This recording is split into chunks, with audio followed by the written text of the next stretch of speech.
Halo, apa kabar? Kembali berjumpa dengan saya Resmino Arif dan Bung Rocky Gerung. Bung Rocky Gerung, selamat menikmati harga minyak goreng murah. Ya, itu persepsinya begitu. Iya. Oke, karena Pak Jokowi kan sudah membuka kembali keran ekspor minyak goreng dan CPO ini ya. Karena kemarin berlaku larangan tanggal 28 April. Sekarang ini tanggal 19 ya, tanggal 20 April ya sekarang. Jadi artinya tidak sampai 1 bulan untuk dibongkar, dan dalam pidatonya Pak Jokowi menyebutkan alasannya karena sudah dipenuhi, karena sudah stok minyak goreng di pasaran itu melimpah. Ini jangan sampai kejadiannya kayak soal pencabutan penggunaan masker ya, karena ternyata kemudian banyak diprotes oleh epidemiolog, masih banyak juga kematian karena COVID. Ini jangan-jangan nanti begitu dibuka, besoknya kita dapat membaca berita harganya tetap tinggi minyak goreng. Ya, ini berita yang sebetulnya mesti kita konfirmasi di lapangan, karena tetap di beberapa tempat itu, bukan sekedar 1-2 tempat, itu tetap tinggi, bahkan belum bisa mendekati yang harga eceran curah itu. Tetapi yang lebih kita mesti baca between the lines sebetulnya, Istana kembali mau menyogok supaya petani nggak demo. Kan rencana besok petani mau demo tuh, petani sawit dan buruh, dan memang itu memang hak mereka. Jadi kalau dikatakan bahwa itu dihitung secara ekonomis, bukan, ini dihitung secara politis. Dan Pak Jokowi pasti tadi pagi udah dapat seluruh daftar demo tanggal 21 tuh. Jadi kelihatannya memang kalau kita lihat ekspresi Pak Jokowi kan dia mesti datang sendiri untuk menyatakan itu sudah dicabut ekspornya, sehingga petani merasa oke, kalau begitu harga akan naik, pembelian dari petani akan kembali pulih. Tapi yang terjadi petani udah dirugikan selama 1 bulan tuh. Nah, kalau Presiden Jokowi datang dengan tiba-tiba menjelang demo, orang akan anggap lagi ini semacam tukar tambah politik. Kan itu intinya tuh. Sementara Pak Erlangga sebetulnya dari awal udah beritahu tuh bahwa ya separuh pun gak ada soal, justru petani gak akan dikorbankan, dan ekspor kita justru akan nambah pemasukan pajak komoditas itu kan. Itu yang diucapkan oleh Erlangga, tapi kemudian Erlangga dibully itu, dan Presiden sebetulnya menghukum Erlangga. Jadi balik lagi bahwa ini hanya permainan politik Presiden tuh, supaya Presiden merasa, supaya rakyat tahu bahwa Presiden in charge gitu. Padahal hal yang bisa diucapkan oleh Menteri Dalam Negeri, Menteri Erlangga kok, atau diucapkan oleh Menteri Perdagangan, nanti Presiden harus turun tangan. Karena ini soal headline. Jadi Presiden peduli pada petani yang 3 jutaan itu, dan pekerja pabriknya, dia mesti sebutkan itu. Padahal sebetulnya udah terjadi kerugian pada petani sawit. Tapi udah itu semacam keterangan bahwa memang itu polanya tuh. Nah, kita lihat aja besok nanti apa betul yang diterangkan oleh Presiden itu akan diikuti oleh mekanisme pasar tuh. Karena jangan lupa, tetap orang mencatat bahwa Presiden tidak secara serius sebetulnya menangani soal harga ini dari segi kebijakan ekonomi makro. Yang dia lakukan adalah upaya untuk memperoleh legitimasi sebagai pemimpin yang mampu untuk melarang ekspor lalu membuka kembali. Dan itu kalkulasi ekonominya nggak masuk di situ. Ya. Memang benar, ini levelnya ya paling tinggi Menko lah ya. Walaupun sebenarnya harusnya cukup level Menteri Perdagangan, tapi kita sudah hafal kan, jangankan level soal pelarangan ekspor minyak goreng seperti ini, karena hal-hal yang perlu hanya level misalnya Kepala Dinas Bantuan Sosial gitu, itu diambil alih oleh Pak Jokowi kan, bagi-bagi bansos, dan sebenarnya Pak Jokowi langsung. Jadi kalau yang ini ya nggak perlu kaget kita gitu. Karena itu kita dari dulu ingin Pak Jokowi itu bicara hal yang visioner, sesuatu yang bisa memberi harapan. Tapi kalau dicicil buka tutup ya orang anggap ya nanti juga besok ada problem lagi kan dalam komoditas yang lain. Kan kepala negara itu dia kasih politics of hope, dia kasih frame supaya kita bisa bikin kalkulasi, dan juga sinyal bagi pebisnis supaya nggak ada semacam keraguan bahwa Indonesia akan, supaya kita dapat kepastian bahwa bangsa ini bisa bertumbuh melalui kalkulasi rasional. Itu yang nggak kita peroleh. Nah, bagian ini yang orang anggap bahwa ya udah Presiden memang butuh headline gitu.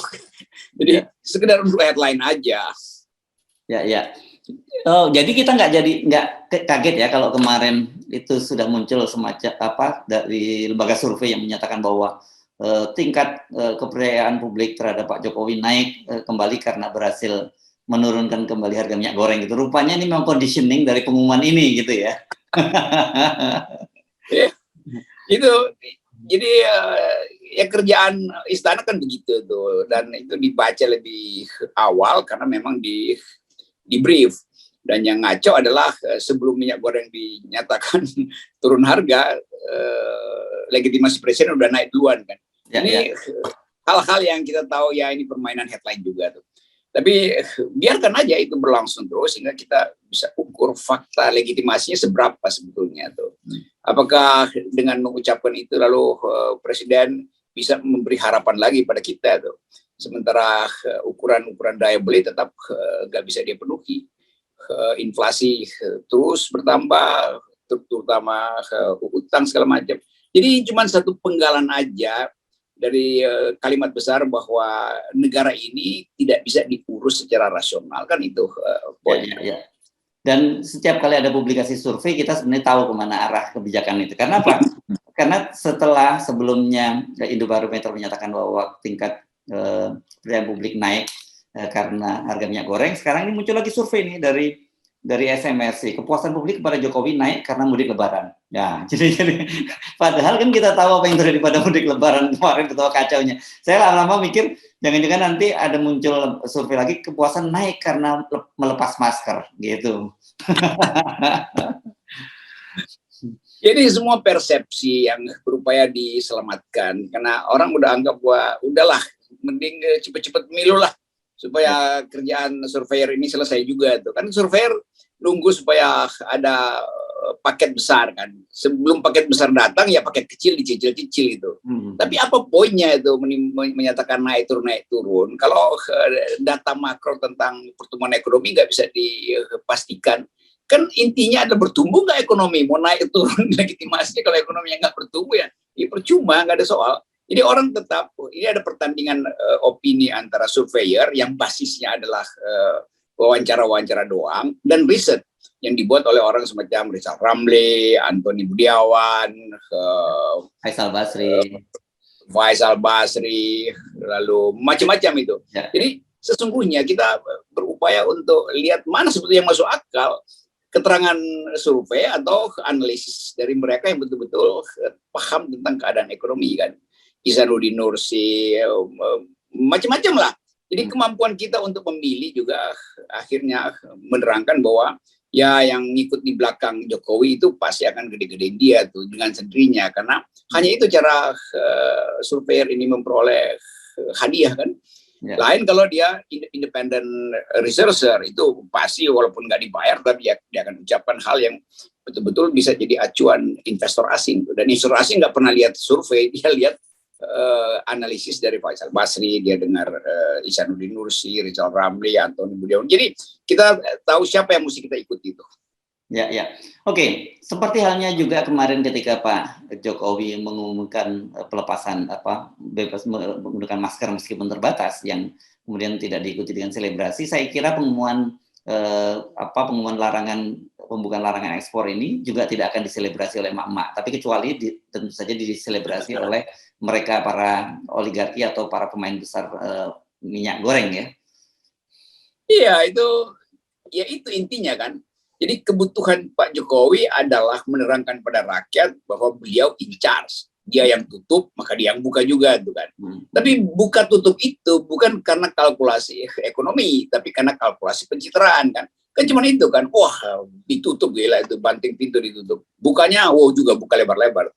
Tapi semua itu terkait dengan keadaan masyarakat. Masyarakat petani kan dari awal udah nunggu kapan mau ke istana tuh. Jadi semua informasi intelijen masuk pada Pak Jokowi, lalu Pak Jokowi putuskan. Kalau begitu saya sendiri yang ucapkan ya. Jadi modusnya begitu aja tuh. Dan itu faktanya begitu, dan recordnya kan begitu terus Pak Jokowi lakukan. Oke, kita ganti topik, Bung Rocky. Kemarin kita membahas soal Lin Chingwei ya, yang ditetapkan menjadi tersangka dalam kasus mafia minyak goreng oleh Kejaksaan Agung. Kan banyak sekali yang terperangah, terkejut-kejut gitu bagaimana mungkin orang seperti Lee Jae-wei kemudian terlibat dalam hal semacam ini. Tapi kemudian ini ternyata Kejaksaan Agung membuka fakta-fakta baru gitu, bahwa ternyata kawan ini yang mainnya sebagai broker gitu ya, yang menjadi untuk minyak goreng ini. Maksud saya, jadi pertanyaan orang karena disebut-sebut kan dia juga relawan Pak Jokowi. Apakah dia bekerja ini semata-mata motif untuk mendapatkan uang besar di dalam permainan minyak goreng itu, atau sebenarnya dia bagian dari permainan pengumpulan dana untuk kepentingan politik itu? Ya ini yang mesti diatur oleh undang-undang sebetulnya. Atau di luar negeri kan disebut lembaga riset, itu betul-betul di watch. Ada sistem yang memantau kredibilitas dari lembaga riset. Di sini enggak itu. Sekedar menyebut lembaga riset seolah-olah udah punya kredibilitas kan. Kan record orang kita mesti lihat. Dalam beberapa soal apa yang dia lakukan, apa betul-betul dia objektif atau ada insider trading atau ada pesanan data di situ kan. Jadi semua hal akhirnya kita harus curigai karena sistem demokrasi kita nggak jalan. Kita nggak punya semacam fasilitas untuk fact checking gitu, melihat fakta kembali itu, menguji ulang dengan metodologi yang berbeda. Jadi nggak ada kesempatan pada publik untuk mengerti bahwa data itu dikumpulkan secara objektif, dianalisa secara metodologis, dan dipaparkan untuk kepentingan publik. Tapi tetap nama-nama itu kan dianggap wah ini bermutu tuh, karena ada di media massa, dikutip terus oleh pers, jadi sumber wawancara. Itu buruknya sistem riset kita tuh.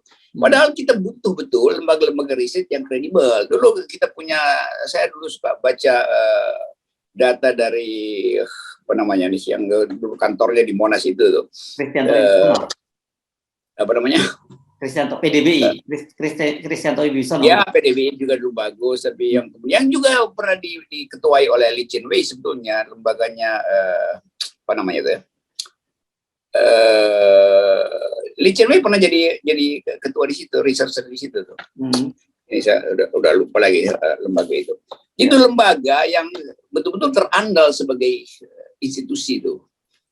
Tapi kemudian lembaga itu punya semacam faksi-faksi yang beroperasi sendiri-sendiri di luar kontrol lembaga itu.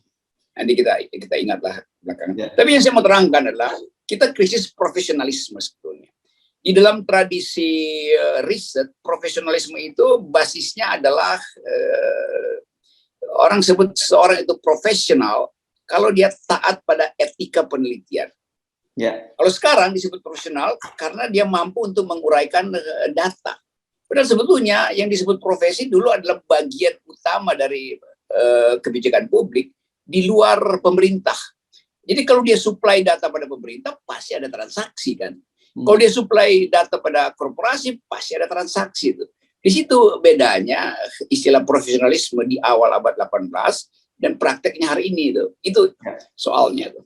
Ya, nah saya kira ini akan jadi menarik kalau betul-betul diteruskan dan dibongkar. Nah, karena Jaksa Agung Muda ini menyatakan dia pidana khusus ya, Jaksa Agung Muda bilang pidana khusus, dia mengaku heran dengan peran dari Lee Jae-wei ini. Dia tidak punya jabatan apa-apa di Kementerian Perdagangan, tetapi dia katanya selalu hadir dan dilibatkan dalam rapat-rapat penting di Departemen Perdagangan.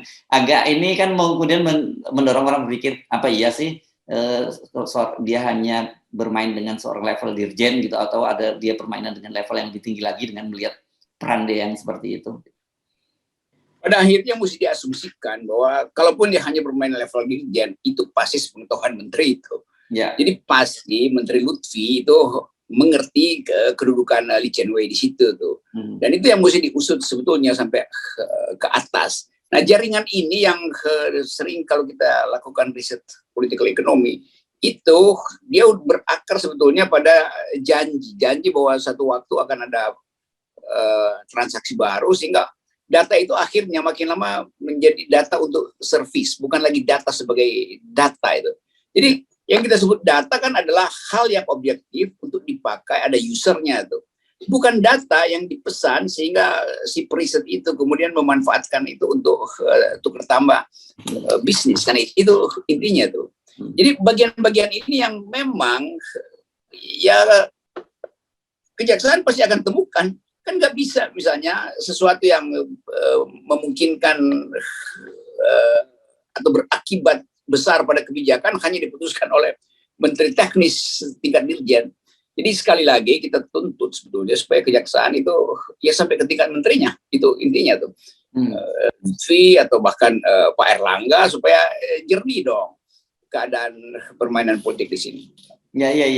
Ya, ini karena kita ini mulai mencurigai, jangan kalau cuma sampai level DJW ini anti klimaks gitu ya, seperti apa yang diharapkan oleh ekspektasi publik. Apalagi kan kemudian PDIP sebelumnya kan kencang sekali menyatakan bahwa ini berkaitan dengan pengumpulan dana untuk penundaan pemilu gitu. Nah, jangan sampai kemudian yang selalu kan kita curigai bahwa begini-begini ini hanya sebagai alat tawar-menawar politik saja, tapi ketika kemudian politiknya deal, ya persoalan hukumnya menguap.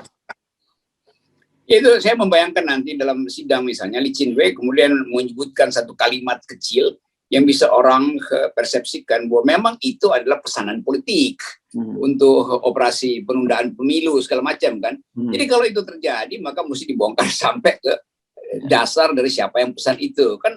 Kan begitu cara menganalisis. Termasuk di dalamnya soal anak presiden yang tiba-tiba mengundurkan diri dari bisnis bersama salah satu pemegang lisensi ekspor itu kan. Jadi siapa kemarin itu?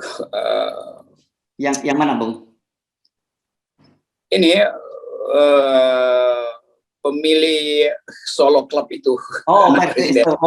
Itu kemarin ternyata itu saja hanya semacam joke saja. Dia rupanya tidak mengundurkan diri dari Persis Solo. Memang Wilmar Nabati yang justru dia putuskan adalah kontrak dengan Wilmar Nabati. Ternyata belakangan setelah ribut-ribut kan dia pamit dari Persis Solo. Ternyata itu hanya joke, dia pamit untuk Lebaran saja gitu. Kaisang ini. Yes, itu. Karena itu orang menganggap walaupun jokes, tapi ada semacam kaitan kecil. Kenapa misalnya mesti bikin jokes semacam itu? Untuk nutupi apa misalnya? Kan itu tetap pertanyaan publik yang mungkin sekali belum bisa diperlihatkan datanya. Tapi dengan dibukanya tingkat korupsi ini atau skala korupsi sampai ke tingkat menteri di atasnya itu baru bisa terlihat petanya kan. Jadi tetap kita mesti dorong supaya ini bukan sekedar soal Lee Ching-wei yang statusnya adalah broker demi apa itu? Mengapa Lee Ching-wei begitu yakin bahwa dia bisa jembatani kepentingan kementerian dengan kepentingan eksportir? Kan itu pertanyaannya kan. Mungkin sekali dia punya pikiran yang sudah di-brief duluan bahwa nanti di jangka panjang itu diperlukan karena pertimbangan perubahan politik. Dan itu di situ ada dana yang lebih besar lagi. Kan begitu cara kita melihat. Bahkan kita mesti lihat dengan cara yang penuh curiga. Karena kita nggak mungkin membiarkan soal yang skalanya luar biasa ini sekedar soal teknis regulasi, itu bukan. Ini di belakangnya ada kebijakan yang memang dimaksudkan untuk mengantisipasi sesuatu yang berbahaya. Jadi Lee Ching-wei nanti akan sebaiknya jadi justice collaborator sebetulnya dalam kedudukan dia yang tahu. Kan dia tahu dua soal, tahu rahasia pemerintah, tahu rahasia eksportir, rahasia korporasi kan itu. Oke, nah ini memang tetap menarik. Tadi soal Anda menyinggung soal anak Presiden Kaisang Pangarep ini bagaimanapun kan fakta gitu bahwa Wilmar Nabati itu menjadi sponsor dari Persis Solo. Sementara sepanjang saya ngobrol-ngobrol dengan para wartawan olahraga, sejauh ini kata mereka Wilmar ini nggak pernah terlibat dalam sponsorship klub-klub olahraga gitu atau olahraga yang lain gitu. Padahal pada waktu dia masuk, waktu itu Persis Solo masih divisi 2. Jadi sebenarnya nggak cukup menarik sebagai sebuah sponsor. Orang kan kemudian mengait-kaitkan karena adanya Kaisang di situ gitu. Begitu juga dengan Pak Luhut yang punya kerjasama melalui anak perusahaannya Toba, itu punya kongsi di perkebunan di Kalimantan Timur dengan Wilmar Nabati. Ini sama seperti orang yang frustrasi tadinya buat kalau ada tali yang terikat kan mesti diulur itu dan diutas satu persatu tuh. Dan mulai terlihat bahwa sebetulnya tali temali ini bisa berujung pada satu simpul aja tuh. Kan begitu praktek membongkar korupsi kan. Lama-lama isu politik akan berimpit dengan banyak orang yang akan jadi justice kolaborator, kira-kira begitu. Jadi kalau Lee Cheng Wei betul-betul tampil dan terbuka jaringan ini atau simpul ini, maka dalam kasus yang lain juga akan dibuka tuh. Itu relevansinya kita masih tuntut laporan Ubedillah itu dan konstatasi Pak Rizal Ramli itu dijadikan sebagai bahan analisis dari kejaksaan, kan itu intinya tuh. Ya. Jadi kita nggak bisa sekedar ini kasus yang lepas satu sama lain, enggak, ini kasus yang terkait karena simpulnya ada di istana. Ya, oke, terima kasih Bung Rocky. Jangan lupa selalu tetap 0%. 0% ini untuk membuka simpul oligarki. Yes. Makasih. Yap, oke.